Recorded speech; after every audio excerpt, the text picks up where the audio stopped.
for us, what we look to do is partner with companies that are growing. And so when a company's growing, usually the case is people are spread thin. They're doing multiple duties, specifically HR departments either have, whether they have one person or multiple people, there's usually no emphasis on recruiting. If it's one person, they're the payroll person, they're the comp person, they're the benefits person, they're the person you come to when Susie Q hurt your feelings. And then there's recruiting at the end, and that's the number one factor that's hindering that company from being able to grow, is that it's an afterthought when it should be their priority. And those other things are important too. I'm not saying they're not. I mean, you have to pay your people. But if you don't have a focused approach on that, then you need someone that's going to have a focused approach, and that's where we come in.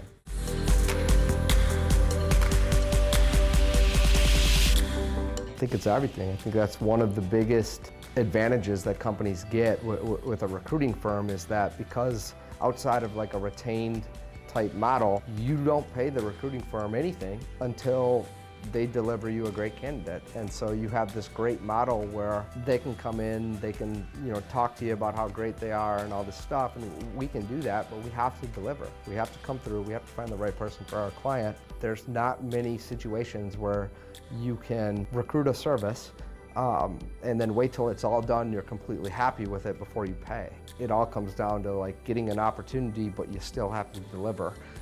And the recruiting companies that can deliver are gonna win.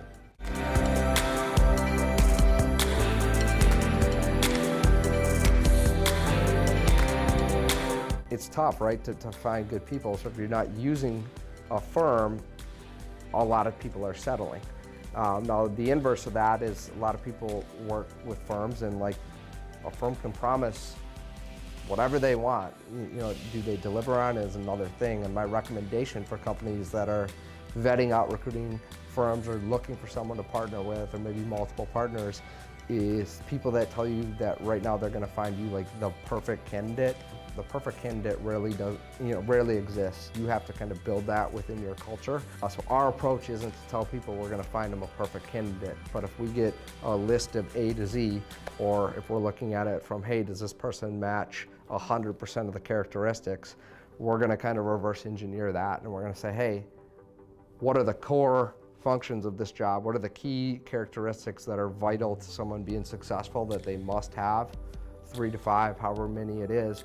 Let's get through that, then we'll get into some of the other things, and we'll try and hit on all those. But if we can hit the vital ones, and on the whole wish list come up with like 70, 80%, it depends on the role, but like if we can do that and hit the vital functions, that's what's going to ultimately move the needle on a company being able to be successful. And generally speaking, they can develop someone up into those other 20%. That's what we focus on.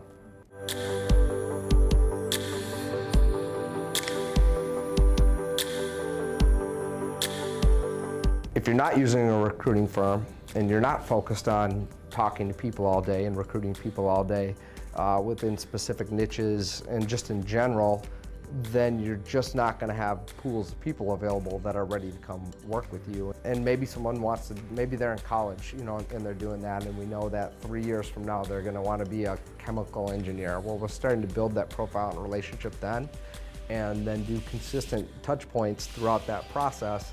Try and stay engaged with them and build a relationship over time and put them into our pipeline even 36 to 48 months down the road. So not many companies are doing that, and that's what we're doing all day, is building. Yes, we're looking for people within, we're working on a job, we're trying to fill it with urgency, but we're also always proactively building pipelines and having conversations just like that could create a great hire for someone 4, 5, 10 years down the road.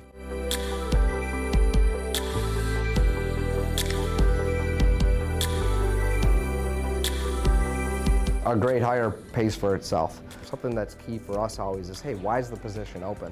Let's say that company has a receptionist, but they want to move them into like a promotion. They want them to become a project manager. We find the company a receptionist and we bill them out $5,000 for that, just using a round number.